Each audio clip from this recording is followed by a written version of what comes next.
AGT Live 24/7 आप सब देख रहे हैं AGT Live 24/7 ये হচ্ছে AGT Live 24/7 This is AGT Live 24/7 Dhalai জেলা ভিত্তিক সরস মেলা তৃতীয় এবং শেষ সন্ধ্যার আমবাসা চান্দ্রাইপাড়া মাঠে চলছে স্বসহায়ক দলগুলির তৈরি করা নানা ধরনের খাদ্য সামগ্রী বিক্রি।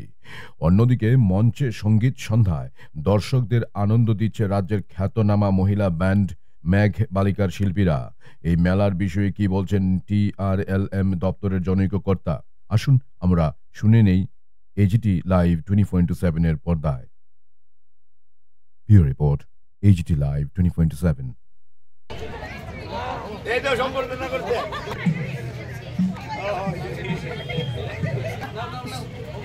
মুরগের ভর্তা, মুরগের আর একটু সুগুরের ভর্তা আর বাঙ্গটা গরম করতে নিয়েছে। 3 দিন মেলায় কিরকম বিক্রি করেছেন?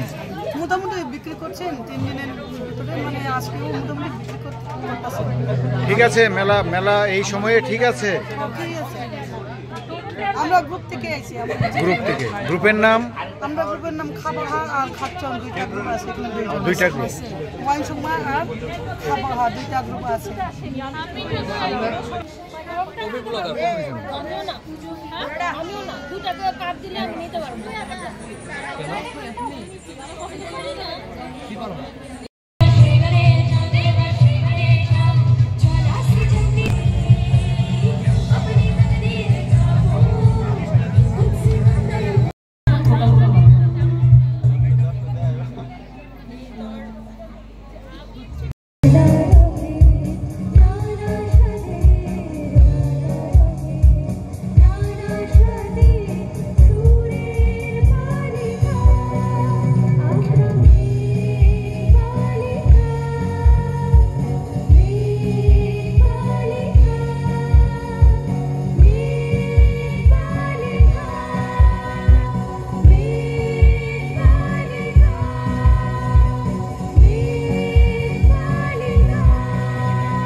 জেলা অ্যাকচুয়ালি ত্রিপুরা রাজ্যের একটি অ্যাসপিরেশনাল জেলা হিসাবে আমরা সবাই জানি। তো এখানে অনেক প্রত্যন্ত এলাকার বিভিন্ন ব্লক আছে, যেমন ছামনু, রসিয়াবাড়ি, গঙ্গানগর। তো ওই সব ব্লকগুলোকে নিয়ে, অল টোটাল 8টা ব্লককে নিয়ে আমরা এখানে প্রথমবারের জেলাভিত্তিক এই সরস মেলা আমরা অনুষ্ঠিত করেছি এইবার। তো এই 3 দিনের সরস মেলায় যেহেতু এইবার প্রথমবার হচ্ছে, এই কারণে লোকজন একটু কম হয়েছে, এটা ঠিকই। কিন্তু এই সরস মেলার প্রধান উদ্দেশ্য হলো আমাদের যে SHG দ্বারা বিভিন্ন ধরনের প্রোডাক্ট উৎপাদন করা হয়। আপনি দেখতে পাচ্ছেন এখানে ফুড বা বিভিন্ন ধরনের SHG প্রোডাক্ট আছে। ওই প্রোডাক্টগুলোকে কীভাবে আমরা মার্কেটে প্রমোট করব বা ওই প্রোডাক্ট সম্বন্ধে মানুষের মধ্যে কীভাবে সাড়া জাগাবো, এটাই আমাদের প্রধান উদ্দেশ্য।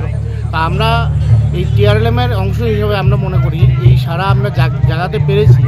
তো আমার এতটুকুই বলা, আর আশা করি ভবিষ্যতে আমরা যে আরও সরস মেলাগুলো অর্গানাইজ করব, ওই সময় আরও জনসংখ্যা বা পার্টিসিপেন্টস আরও বেশি হবে। এইবার পরীক্ষা থাকার কারণে একবার একটু লোক সমাগম একটু কম হয়েছে, কিন্তু আশা রাখবো ভবিষ্যতে যাতে আরও ভালো করে এই সরস মেলাটা অর্গানাইজ করা হয়, তার পাশাপাশি লোক সমাগমও যাতে আরও ভালো।